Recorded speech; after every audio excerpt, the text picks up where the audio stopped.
അപ്പൊ കൂട്ടുകാരെ അച്ഛനൊരു ബാഗ് വാങ്ങിച്ചിട്ടുണ്ട് ഫ്ലിപ്കാർട്ടിന്ന്.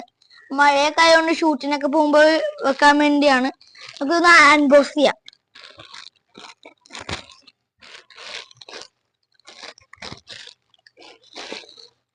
നല്ലോണം ബാക്ക് ചെയ്തിട്ടുണ്ട് കേട്ടോ.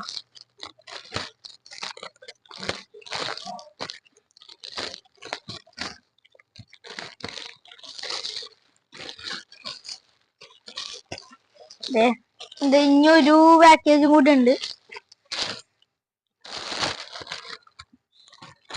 നമുക്ക് ഇങ്ങനെ എടുക്കാം. അങ്ങനെ ഗൈസ്, ഇതാണ് ബാഗ് കേട്ടോ. നല്ല പാക്കേജ് ആണ്. ഇപ്പൊ ബാഗ് ഇതാണ്. ഒക്കെ ലോക്കൊക്കെ ചെയ്യാൻ പറ്റും. ലോക്കും കാര്യങ്ങളൊക്കെ ഉണ്ട്. സിബൊക്കെ നല്ല വലിയ സിബാണ്. പക്ഷെ എത്ര നാള് നിക്കുമെന്ന് അറിയാൻ പാടില്ല. നമുക്കിത് ഉപയോഗിച്ച് നോക്കിയാലേ അറിയുള്ളൂ. ഇതിന്റെ ഉള്ളിൽ തന്നെ 2-3 സിബ് ഫോണൊക്കെ വെക്കാൻ പറ്റണ ഇതുണ്ട്. ഇവിടെ ചാർജർ, ഹെഡ്സെറ്റ്, മൊബൈൽ ഫോണൊക്കെ വെക്കാൻ പറ്റും. ഇവിടെയും വെക്കാൻ പറ്റും. പിന്നെ ഇവിടെ കൂടി ഒരു ചാർജർ പോലത്തെ ഒരു വയർ വന്നിട്ടുണ്ട്.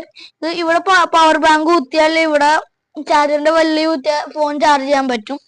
പിന്നെ ഇത് ഇവിടെ ഉണ്ട്. ഇവിടെ ഒരു സിബ് ഉണ്ട്, ഇവിടെ ഒരു സിബ് ഉണ്ട്, ഇവിടെ സിബ് ഉണ്ട്, ഇവിടെ സിബ് ഉണ്ട്. പിന്നെ ഈ നമ്പർ ലോക്ക് വന്നേക്കുന്നത് എന്താ പരിപാടി എന്ന് അറിയാൻ പാടില്ല. നമുക്കൊന്ന് ഗൂഗിൾ അമേസിൽ ചോദിക്കാം. അപ്പൊ ബാഗിന് റേറ്റ് വന്നേക്കുന്നത് 412 രൂപയാണ്. എന്തായാലും എന്താണ് ഇവിടെ കൂടി തൂക്കാനൊക്കെ പറ്റും. പിന്നെ ഇത് ഉപയോഗിച്ച് നോക്കിയാല് കമ്പനിയുടെ പേര് ഫാക്ഷൻ എന്നാണ്. എന്തായാലും വാട്ടർ ഒക്കെയാണ് പറഞ്ഞേക്കണത്. അപ്പൊ ഇത്രയൊക്കെ ഉള്ള ബാഗിൽ കാണാൻ. നമുക്ക് ഇതൊന്ന് ഉപയോഗിച്ച് നോക്കിയിട്ട് കാണാം.